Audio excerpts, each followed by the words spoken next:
Dragons. It is your girl Lindsay here with another episode of the Spine Bookcast, and we have a really cool guest today. His name is Danny Montooth. He is a puppeteer and a voice actor and a narrator and an artist, and he voiced Hunt Alfilar, which I know I mispronounced that, on Crescent City. I mispronounce it every time, but he did voice that guy. It was really awesome. He's also done audiobooks of Dawn Shard by Brandon Sanderson and Seal of Confession and Rescue. Did I get that right? Those are all correct. Yes, those Okay, are all titles I've yay. done. Well, welcome to Yeah. the podcast. Thank you so much Thank you. for joining us. Yeah, happy to be here. Awesome. So let's just get into it. How did you get into reading? So weirdly enough, I was in a creative writing class in college, and it got to a point where we all wrote like 12 to 15 page short stories, and people were really shy about reading them out loud. And I had kind of a performance background at that point, and someone got too shy, handed me their story, and they're like, "Could you just read mine?" I was like, "Yeah, sure." So I read their short story, and then the next person was like, "Can you read mine too?" And so I ended up reading the entire class's short stories during the entire that class. And so like that was that moment where I was like, I could probably do this at some point, but I didn't start until 10 years later, because I had been working at the Disney parks for like 15 years, and I finally quit, and I was looking for something else to do. And I was like, oh, ACX isn't a thing. Let me audition for that. And so I booked the first thing I auditioned for, and I've been kind of running ever since then. That's fantastic. Yeah. Mm-hmm. So, did you want to be a narrator, or like did you have other aspirations and you just kind of fell into being a narrator? I will always have other aspirations. I think I am one of those multi-hyphenate boys who I kind of want to do everything. Sure. So like my dream in VO actually is to do more animation stuff, animation, video games. Like that's more where my heart is as far as like that's what made me want to get into voiceover to begin with, was like when I was a kid learning that there were voices behind cartoons, like that's what I wanted to do. And that's But more you or want less to what draw the cartoons. No. Well, sort of. That's how it started. I took an animation course in high school, so like I learned how to draw, and then I was very impatient, and that's kind of what got me into puppetry, which is a whole other tangent. But then puppetry also helped me work on my voiceover stuff because I do character work doing that stuff. I lost my train of thought, but yes, yeah. I will say I kind of fell into audiobooks. It wasn't necessarily the goal, but it is presently the full-time job. So that was kind of fun. So, is there an audiobook that you haven't narrated yet that you really want to? Ooh, well, sort of. Like, so the books that are closest to my heart, I would never be able to narrate them because they are so British in their sensibilities. Like, there's no way. So my favorite book series is the Discworld series by Terry Pratchett, Sir Terry Pratchett, the late Sir Terry Pratchett. I love that series. Me too. And they speak to my soul. They're very funny, but there's always like a very important message kind of buried beneath the laughter and all that stuff. And like I love those books and the way that the punchlines are delivered from like the footnotes thing. Everything about those books I love. So it's like in some other perfect world where they would allow me to do it, I would love to do Discworld books, but it's never going to happen. But those would be my dream books for sure. Discworld books remind me of Hitchhiker's Guide to the Galaxy. Yes. Douglas Adams. That's what they remind me of. That's how I got into them, because I read that series, and then someone else introduced me to that series by Terry Pratchett. That is often how I sell people on reading Discworld books. I'm like, have you heard of Hitchhiker's Guide? They're like, yes. I'm like, great. This is that for fantasy, and I will argue it's better. I think they're better books in my humble opinion. But I love them both. I have like the big collection of Hitchhiker's Guide on my shelf as well. So. Sure. Well, we're doing something for the first time on this podcast for our listeners, is that we are also streaming this podcast on TikTok, on our TikTok shop, the Spine Book Shop. So one of our viewers, Bianca Marie Flowers, says, do you recommend voice acting classes for aspiring narrators and to add depth to the reading? 100%. Yeah, voice acting is acting. Narrating is voice acting, which is transitive property, acting. So, but I will also argue that any acting class is going to benefit you. So like most of my voiceover courses have always been like animation, commercial, video game. Those are the classes I'm taking. I haven't ever actually taken a narration course ever. But I also I took theater in college. I took improv at the Second City. anything you can learn in the realm of performance or character work or anything like that is going to benefit you, and they're all going to feed into each other.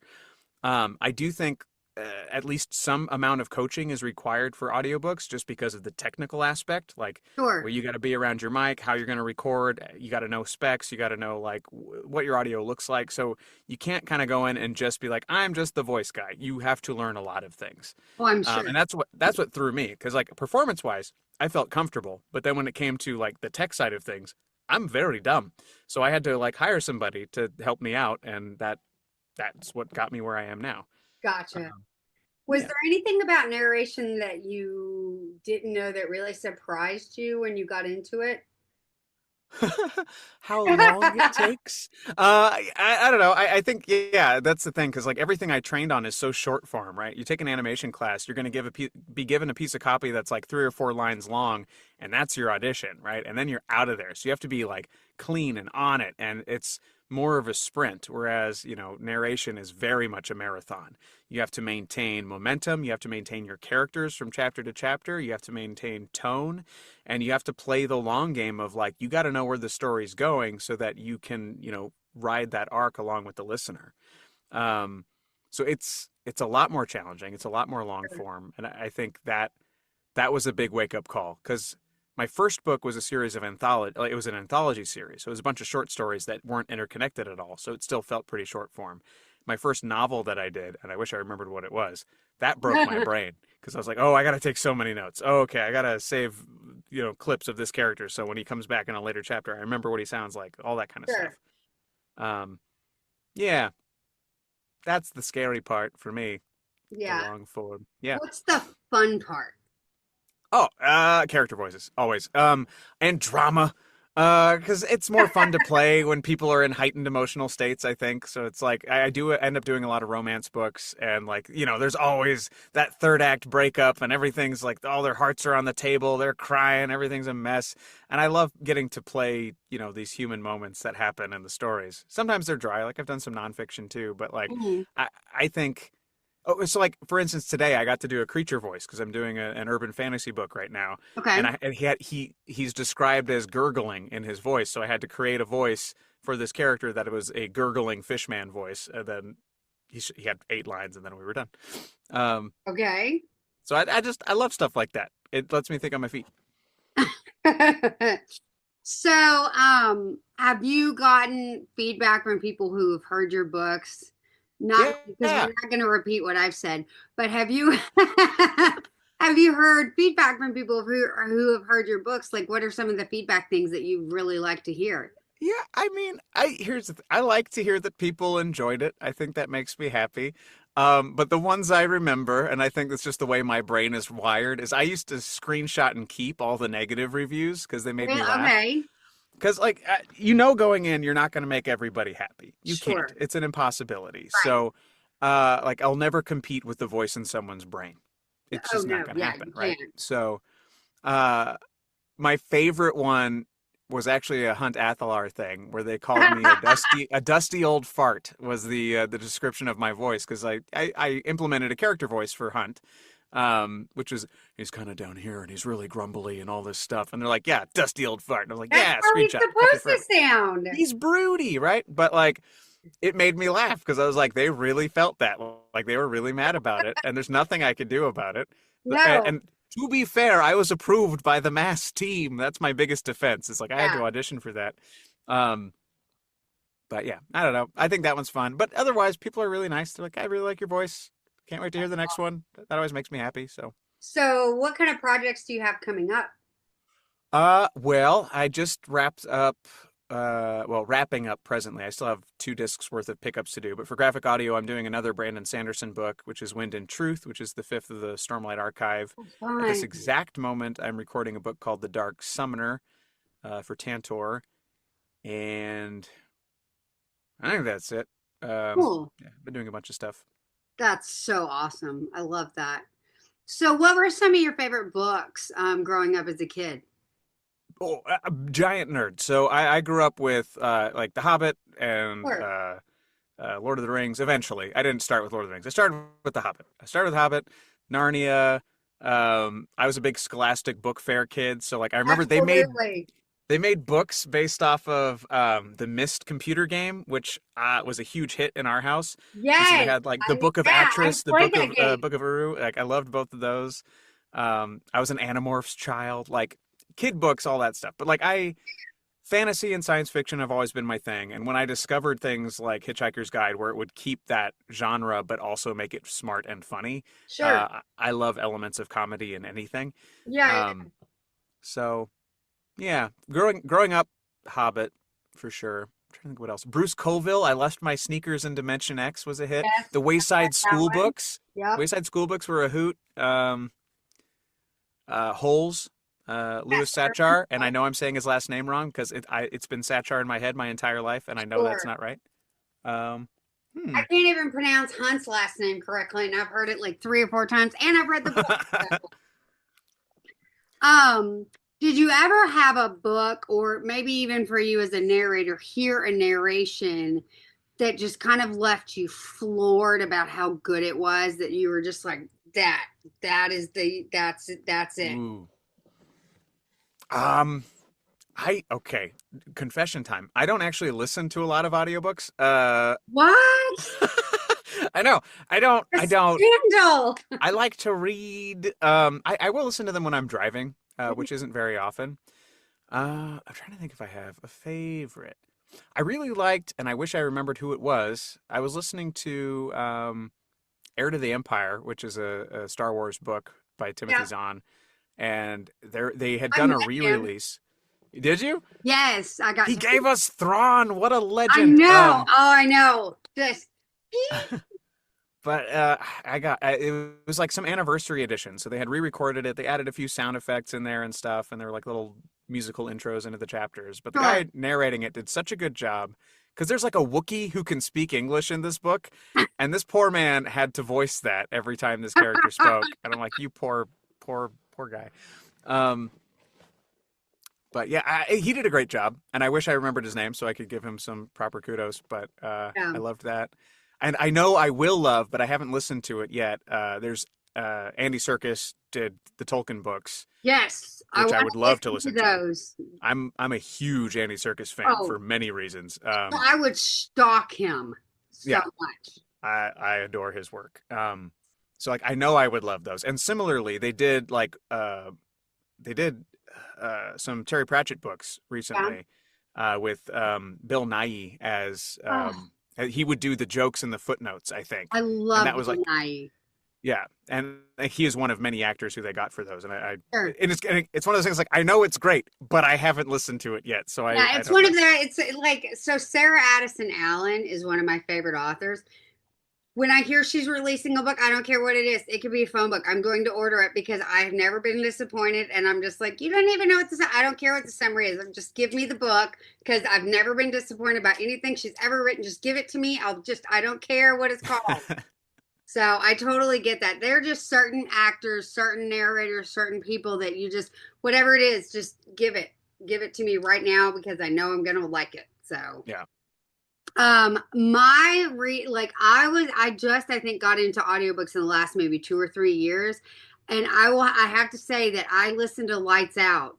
And I have to tell you, whoever voiced Josh got the sarcastic, self-deprecating vibe of his character perfectly. Like I was outright laughing at certain things that he would say, like his inner dialogue. And now it makes me want to go listen to every single thing he's ever recorded because it just, he has one of those voices. You're just like, that was such a good job. Yeah. Um, if you could, what was one of the books that you've narrated that was your favorite narration?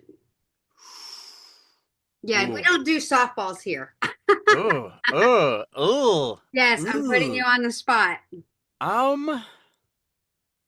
I mean, it's probably going to be Crescent City. I Yay! had the benefit of being live directed on, so it's like I had more opportunities for better takes. For Sure. someone to be like, no, do it better, Yeah, is very helpful because a lot of I'll the times bet. I'm self-directed, and I also had the benefit of only playing one character and only focusing Sure. on dialogue. It makes the job a little bit easier. It's a lot more fun to play with somebody else in the booth. Um, so I really enjoyed that. And Colleen was an excellent director. She got a lot of good stuff out of me. So I had a lot of fun with that. I think that's probably my favorite one that I think the cleanest performance of mine is probably that. Okay. Um, but So, there are other ones I'm proud of, but I don't know about favorite. Favorite's hard. so do you find it easier to just do one character, or is it more difficult just because of what you said to voice multiple characters for the same like book? Like if you're doing the Um, whole book yourself. I don't know about. I mean, I guess by definition, it's a little more difficult to do extra characters, but I feel like that comes with the territory of narration anyway. There's not a lot of single character books in the world, so you have to learn how to do some character voices and all that. So I don't think it's an incredible extra challenge necessarily. I think it's harder, and I've done a few of these where I've been multiple POVs in the same book. So I'm playing three different characters who have their own POV chapters, and then so like having to shift also my narration style from chapter to chapter on top of that. So like those are challenging, but those are challenging in a fun way for me because I really enjoy doing that. Um, Do you know how sometimes in narration books you'll hear like the women where they're doing their chapter, they'll do the man's voice, and then the men when they do their chapter, they do the women's voice, and yep. yeah. Do you find like is that hard for you to do that to switch genders with your voice? Yeah, I think that's a challenge for anybody. I think it's harder. It's hard for women to do mask voices. I think it's hard for men to do femme voices. And some people are excellent at it. Some people are really good. I think I will say, as a listener, I think women doing mask voices sounds better than men doing femme voices, and I think we're just at a disadvantage. Yeah, Um, I can agree with that. but um, but yeah, I think that's hard when there's a lot of feminine voices that I have to do. Uh, it's it's tricky. It's tricky because it's like you don't ever want to sound like you're making fun of women or something Sure. like that because it's like, but you have to make it distinct enough so that it's a character, and you have to make it clear enough of their gender. Um, so yeah, those are challenging moments for sure, Gotcha. but they're Okay. yeah. What are some of the things that you do to prep when you're getting ready to record audio and that kind of stuff? What are some of your practices to prep? I used to prep a lot, like too much, because I was so Really? nervous. Yeah. So when I first started, I would go through, I mean, I still go through the whole book, but I would go through the whole book. I would highlight all the characters, different colors. I would make notes. I would even make like speech pattern notes in the paragraphs. Cool. I would mark everything up. Um, but these days, I don't really do that. Nowadays, I'll read the whole book, and as I'm reading the book, I'll take note of what characters are in what chapters. I'll summarize the plot of every chapter, so like I know what happens when I'm glancing back. It's like, oh yeah, because this guy is going to come back on chapter 7 and do this thing. Sure. It Yeah. helps me keep track of that, and I turn it into little check boxes so I can check them off as I go one by one. I also make a list of all characters, any accents, their ages if they're given, what their education level is, like who they might be. And depending on the project, you might get a lot of that information from the author. But lately, I work for a lot of publishers who they're like, here's the manuscript, here you go. And so I have to go do all that digging myself and make sure I have as much information as I possibly can for all of those characters. Well, I mean, I have a minor in theater from college. So, I Mhm. mean, I knew you would take scripts and have to do that as well. Is there something, is there a distinctive difference between narrating versus being on stage with regards to how you prep for a character? Huh. I hadn't thought about that. I think, huh, huh. No softballs. We don't do that. No, no softballs. I'm curious. It's a curious question. I don't know. I don't do as much theater as one would think. I did a play back in January, and that was my first play I'd done in like 10 years. Sure. So it's been a minute. But I think I think for narration, for me, it's more about placement and attitude because it's more about how can I make someone hear who this person is. Whereas I think with theater, you can sell a lot with your facial expression, with your body, and things that aren't so direct as vocal tells. Sure. Whereas I think when you're doing narration, it's all about the vocal tells because that's all we have to communicate. So it's a little more like over the top isn't the right way to say it, but it's direct. It is like if I am sad, you need to hear sad in my voice. If I am angry, you need to hear angry in my voice. So it's towing that line between being very clear and overdoing it. Yeah. Um, but prep wise, it's about the same because you got to figure out where these people are coming from, what they're thinking, why they're mad. or why they're feeling whatever they're feeling. Sure. Um, Um, yeah, Twisted Book Nook on TikTok says, "Have you ever narrated a book you had never read previously or didn't love?" That's a good question. I ever narrated a book I'd never read previously. Well, most of them I had not read previously. A lot of the way it works is like I'll audition from like a page or two of content, and then I'll get the job, and then by then they hand me the full book, and then that's what I'm doing. So most of the time I have not already read the book. Okay. All of the time, actually, there has been no book that I haven't read ahead of time. I'll read them before I start recording, of course, Sure, but sure. yeah. And then as far as didn't love, sure, but also like those books, that's not really my job. Like I think it's my job is to do as much justice to the story as I possibly can. Okay. Whether it's my cup of tea or not, like that doesn't Sure. matter what my opinions are on the book. And most of the time they're really fun, good journeys, all that stuff, and fun characters. But yeah, I mean, not all of them resonate with me, but it's like watching TV or anything else. Not every show is going to speak to me. Because again, I'm a giant nerd, so if there's not like dragons or something in it, it's probably not my kind of book. Right. No, Um, I feel that. Um, what are some of your favorite accents to do?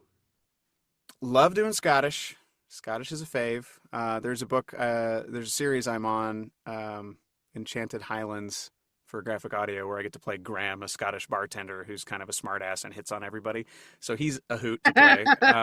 Okay. Um, yeah, Scottish is fun. English, I've done a lot of uh, like English RP stuff. Um, I did a whole book as like Southern American, which was fun. Generic. I don't think I picked a place really, but it was good enough.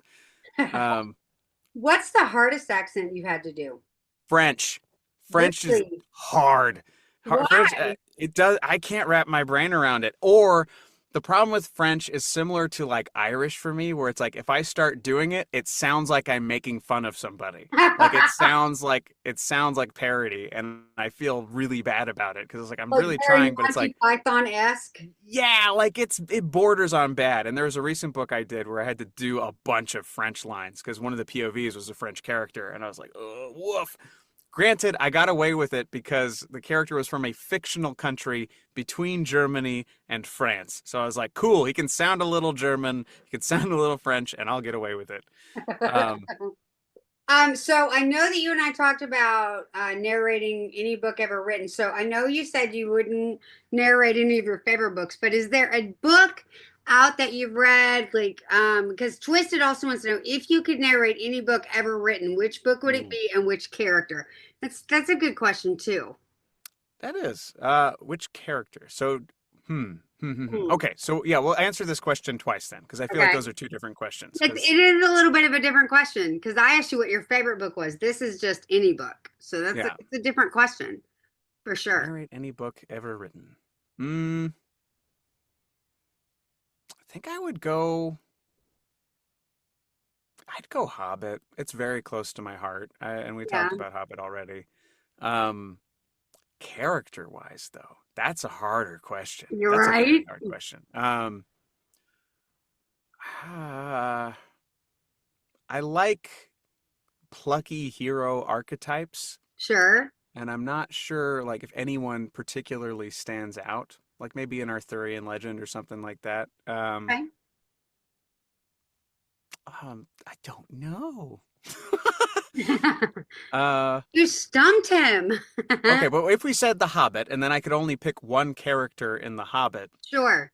Gollum would be fun for the Oh, creature right. voice. So here's the thing. I know I preached about Andy Serkis previously. He is one of Did my you see favorite the actors of all video time. that he did with not Jimmy Fallon, but oh God, what's his name? On CBS at night. And Uh, he is a hot like Hobbit, Lord of the Rings, total oh, Stephen Colbert? yes. And Yeah. when Andy Serkis did the Gollum boy, the look on his face was absolute pure joy of watching Andy Serkis do that voice. My favorite Gollum voice though is actually not his. I love him. Really? His Who performance is is it? great. But it's the 1970s Rankin Bass cartoon of the Hobbit. The voice is Yes, Brother Theodore, and it's terrifying. It I is so remember good. that. Yeah. Yeah. That is my favorite Gollum voice. And if I could do anything close to that, like that's what I would want to do in that book. Yes, yes. I swear, like the movies, the cartoons and movies from the 70s, like The Last Unicorn, The Love Hobbit, Last Unicorn. Yeah. right? The Dark Crystal, The Black Yes. Cauldron, all of Yes. those were meant to terrify the absolute fuck out of children. But as adults, they're beautiful films. But as your kid, you're sitting here watching, like, oh my God, what the hell is that? Is there a Disney prince that you wish that you could voice? An interesting one. Most of them are pretty flat, let's be honest. They Yeah, don't have no, personalities. yes, absolutely. Eric, maybe, because he's at least fun. I don't know. Who else is there? What's a good prince? I like Prince Charming, or not Prince Charming, Prince Philip from Sleeping Beauty because he gets to slay a dragon. Philip's pretty cool. And he's kind of cheeky. Yeah, I mean, maybe, I guess, does Flynn count? Flynn Rider would be Yes, fun. Flynn Rider Yeah, absolutely counts. yeah, it's somebody like that. I would want to play someone with a personality. Yeah, I love Flynn Rider. That's Flynn Rider and Prince Philip are the two that I like the most because they're a little like, nah, I don't know if I want to do that. I'm gonna go to this over here instead, which I really appreciate. But is there Yeah. a female character that you've ever wanted to narrate? Tiffany Aching. No, Granny Weatherwax. Still back to Discworld. So no, Susan. Susan. I'm picking Susan, Death's granddaughter from Discworld because she's the perfect amount of snark and intelligence and Yes. badassery. She's so good. I think Uh, with all characters, for it to be interesting, there has to be a little bit of snark, a little bit of kind of sarcastic, fuck you ish thing going on, and a little bit of badassery for that character to be interesting. I think that would be a good character. yeah, she's fun. Oh wow. Okay. So have you read anything recently that are really enjoying reading? Yeah, I haven't finished Not it narration, yet, just but pure joy reading. yeah, joy reading. That's the thing. It takes me so long now because I don't have time. Yeah, But right. the one I'm on right now is the Priory of the Orange Tree, which I'm deeply enjoying. I Fantasy book. haven't read that yet. Is that good? It's on my list. Yes, it's excellent. If you like high fantasy, I do yes. because Yeah, that's on the my points of list. view are really fun. It's just it's impressively thick. It's a big boy. It is. It goes quickly though. Yeah. It's super. I think it's worth it. I have about 160 pages left, or about 100 Okay. pages left or so. But I'm taking it on a camping trip. I'm going to finish it out in a couple weeks. Nice. Have you ever written a book? No, it's on the list. It is. Yeah, I mean, so again, the narration thing came from me being in a creative writing class. Like I had been Oh, writing stories since I was in middle school, like a teenager. sure, sure. Um, my problem was always that all of my stories ended up accidentally very directly derivative of things that I was reading at the time. Um, so like I would write and I'd furiously write all night long, and I'd like print it out, I'd put it in my bag, and I'd go through it between classes, and then I'd be like, oh, this is just Dragonlance. Like I just rewrote Dragonlance with different characters. Dang it! Like, and so I think I'm a good technical writer. Like I can string a story together, I can do dialogue, I can do all that stuff. I'm pretty confident in it. My issue is just not stealing ideas as best as I can. So I would need to sit down and really plan it out. I wrote my Um, first book and I did not realize I finished it and I went back and I was starting to do edits and I was like, oh my God, I wrote myself into a book. And a couple of people that have read it have gone, you wrote your, yeah, I'm aware. No, I get what you mean by like, oh, I'm gonna write it. Oh, this is King Arthur. Crap. Yeah.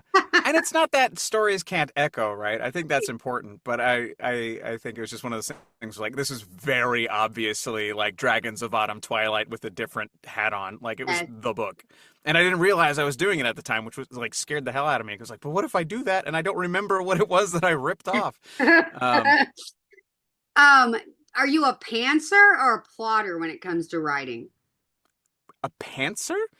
Okay, so let me back up. So in writing, everything Yeah. that I've learned, okay, there's two kinds of writers is the general understanding here. This I've learned this from opening my bookshop and talking to authors all the time. So you have a plotter who's like, this is gonna happen, and then this is gonna happen, and then that, and this is the timeline, and these characters, and this is what all this is, and this is how they're gonna work out, and this is my outline. Or there's a pantser, which is blah. There's the Ah, story, and then I'm gonna go in and edit. Like, let me word vomit on paper, and then I will figure it all out later. got it. I think it's weird. I think I'm an amalgamation because I think everything I've ever written has been like high fantasy, right? So I Sure, will build the hell out of the world. So like I'll do my pantheon, I'll do how the world came to be, I'll do how the gods related to each other, how the different like species have come to be, their histories, what their culture's like, and all that stuff. So I would have like the sandbox is built.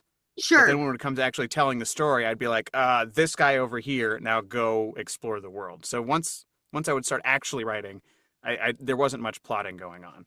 right. Um, I've but I at almost least written, knew what was there, you know? yeah, I've almost written two stories, and the first one I lost three times on Google Docs, and I was like, I'm not rewriting this again. I can't. So, and then I started a second one, but it kind of just like blah because I got to a point. I'm like, now what? And I just sat there and stared at the computer, just like, okay. But then the one that I'm working on now, I literally wrote in 24 hours. Oh wow. Like, I had an idea, and it just the next day, there's the story. And I've had to go back and read. I literally have had to have other people read it because I've read it so many times I can't tell if there's errors or not. So I talked to Twisted, and I was like, "I can you just do this for me because I need someone to line read this because I have read this so many times it's almost memorized." What have you like? Do you have an idea for a book that you want to write down that you just haven't sat down and written down because of that fear of transplanting other books that you've read into yours? Yeah, yeah. I had the so it's been the same story for a long time, or the same general idea. So it's a fantasy book, and it turned into like a 3 year long D&D campaign that helped flesh out the world. So I wouldn't like one to one how the game happened because it was very silly, but like certain key moments within that were helping me figure out like, oh, like that's a good conflict. This is a good way for this to go, and this is a good place for this villain, that sort of thing. So like I have the bare bones, but I wouldn't say I have a plot necessarily. I don't have a good end or a good reason yet. Right. Mine Yeah. started out as a D&D. Like I had this idea for a D&D game. And so I was using AI to just like play out ideas so I could give it to my DM. And then I realized that I actually written something. So I deleted every single thing that AI had put in there, which left me with this random vomit of sentences.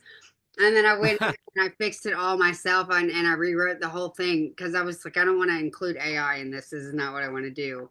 Yeah. So, which brings me to my point.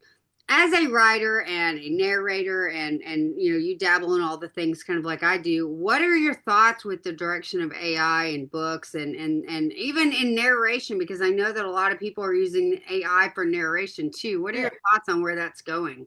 I think it's soulless trash, to be honest. I think it's I mean, thievery. I think it's amoral. I have lots of issues with it. Because like I also used to design characters and creatures and stuff like that. So like I don't like the idea that a model that is literally stealing art from people who draw and then using the bare like the bones of that, like the Miyazaki thing that just happened, right? yeah, Pissed yeah, me yeah. I off. heard about that. And yeah, and similarly for us, for AI, like I'm less worried, honestly, because I haven't heard a good AI narrator yet.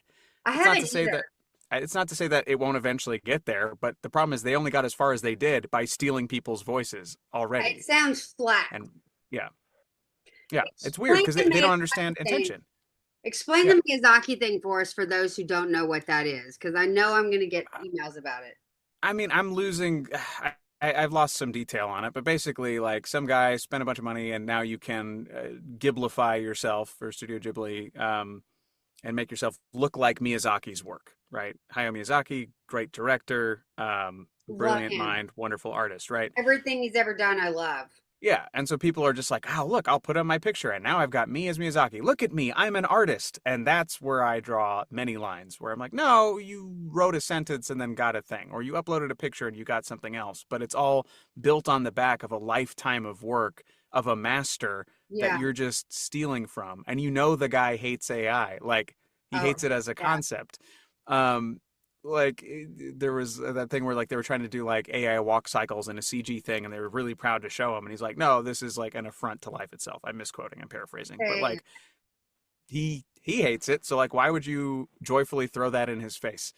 Um, I don't know. It it's bad, and it doesn't look right, and it's flat, and Yeah. it's soulless. Like that again, I'll always come back to soulless. Like it art takes people. Oh, I agree, absolutely. One of the things that and it's funny that you say that because, like, so yes, AI right now and computers are so masterful, like with Disney movies and that kind of stuff. But one of my, as an artist myself, I look back at Sleeping Beauty and Mhm. all of those backgrounds, like especially the forest and things, were hand drawn. I every time I watch them, I end up not paying attention to the story and looking at the art in the background because some of this stuff is just so beautiful and it blows my mind that you would take AI because you can't do that. They couldn't do that. AI could not do that. It would not be that beautiful. Yeah. And it kills me where movies used to be versus where they are now. Yes, AI is great and CGI and all that kind of stuff, but I kind of miss the artistry of it. Hmm. Yeah, me too. Yeah, I don't think it's going to put me out of a job anytime soon. I don't think I'm in that wild panic that a lot of people are, but I'm Yeah, as staunchly against it as all of them are. Like, I just, I don't believe in it. I think it's crappy, and I think it's just a way for people, for companies to protect their bottom line, and for people who sure. have never bothered to try to learn a talent to claim themselves as artists. Yeah. So, I don't know if you've I've been asking everybody this season that just because it's where I've been. So I don't know if you've been paying attention, but I've been working against banned books and that kind of stuff, right? Hmm. And so Rutherford County just got sued. The Rutherford County School Board just got sued over their banned books. I'm really excited about it. And I know that the people that are going after banned books are also going after movies and videos and all this kind of stuff. Like, have you run into any issue with getting um, feedback about books that you've narrated or books that you're reading where people think, oh, that shouldn't be allowed or anything? Like, have you run into any issues like that? I no, I haven't, or at least not directly, and I don't really scour for stuff like that. But I don't think I've done anything that would trigger something like that. Sure. I just asked because they have like and the Diary of Anne Frank is on the banned book list. And To Kill a I know they say it's fiction. And like Charlotte's Web is on there and To Kill a Mockingbird is on there. Whoa. Pinkalicious is on there. And you look at this list and it's just what? The books that you narrated are on there. Hmm. Are they? Yes, I checked. The Crescent City series, it's a banned book. Yeah, That's wild. some of Terry Pratchett's books get banned as too. Um, and so I've wondered if the banned issue and the censorship issue has met up with narrators yet. I can't speak for all narrators, but it has not impacted me yet, and I think I was less aware of how broad that has been. I think Oh that's yeah, awful. it's really bad. Yeah. Um, so is there any project that you really, really, really want to do? Like if you could get a book and you could cast the narration team to do the voices, do you have a list of what book you would want to do and who you would cast to do the voices? Because I recast movies all the time. Oh, um, I don't know. Yeah, I don't know. I'm trying to think what I've read. Okay, let's just go with what I'm reading right now, like Prairie of Okay. the Orange Tree, right? Okay. Who would you I cast think there's to do plenty. the voices? Um,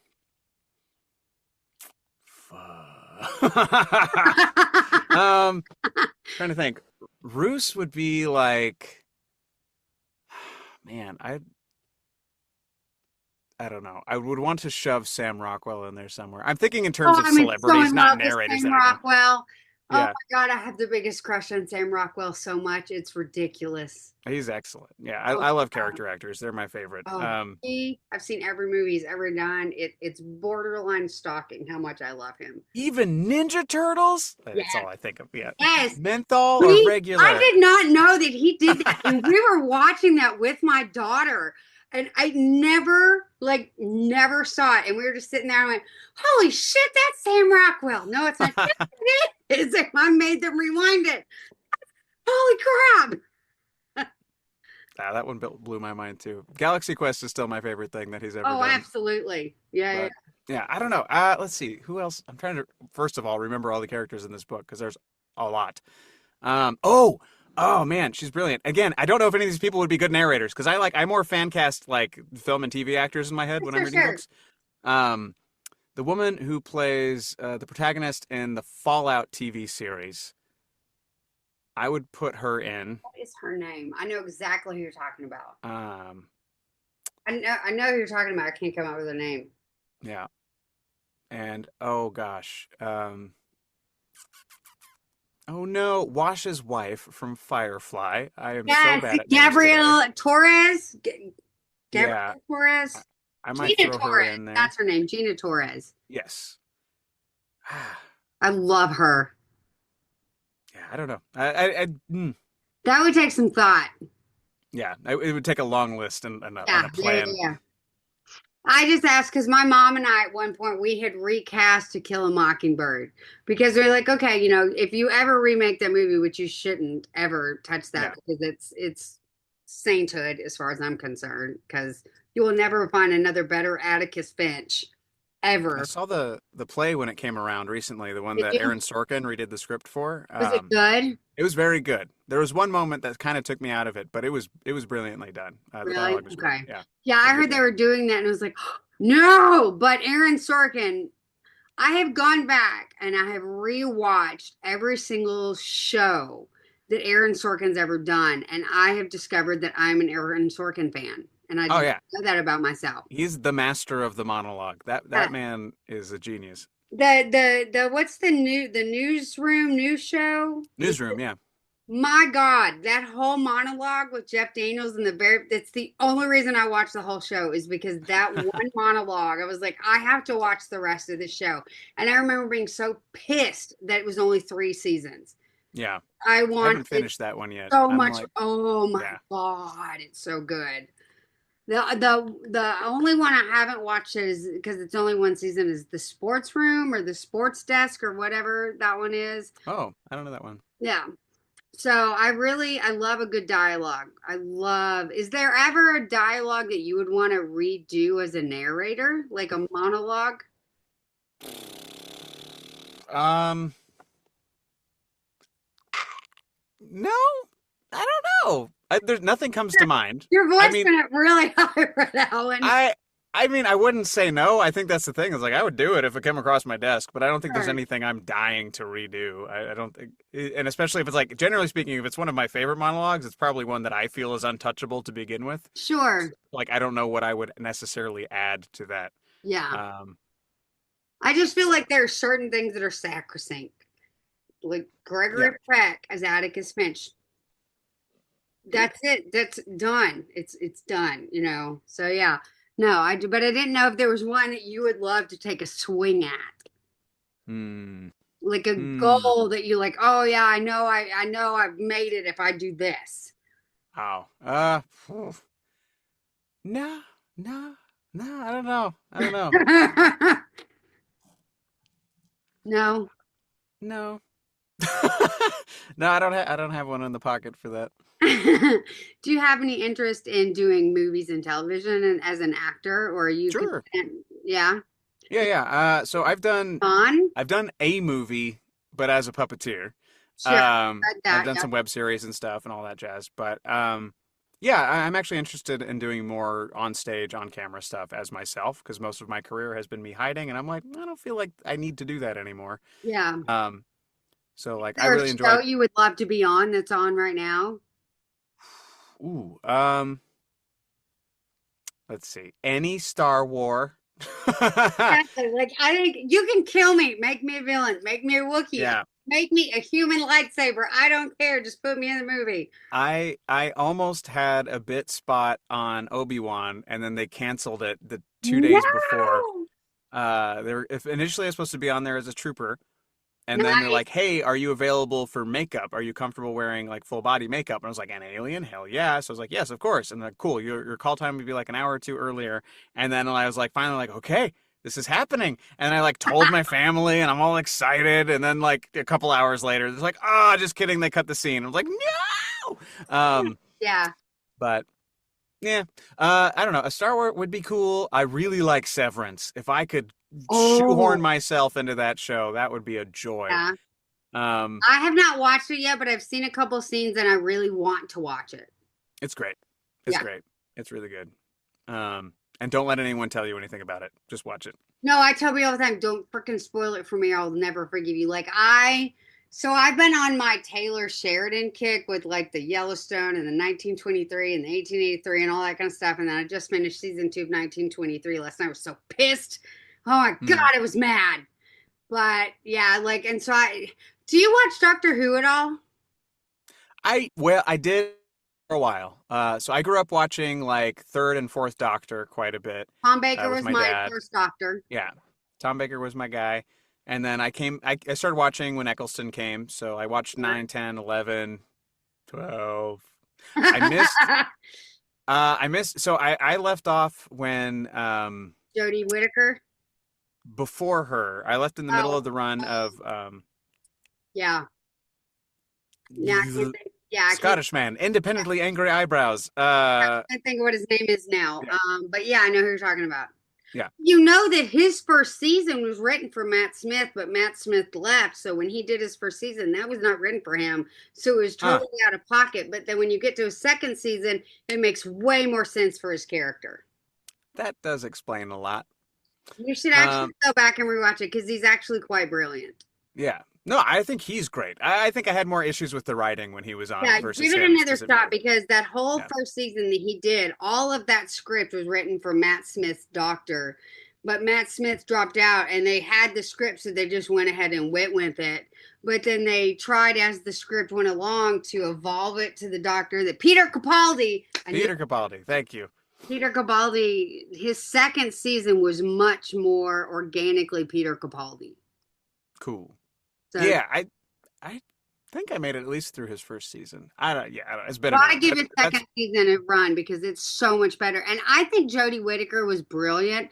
I think that the script that she was given wasn't as good as it could be. I don't think she was given a fair yeah. shot, maybe.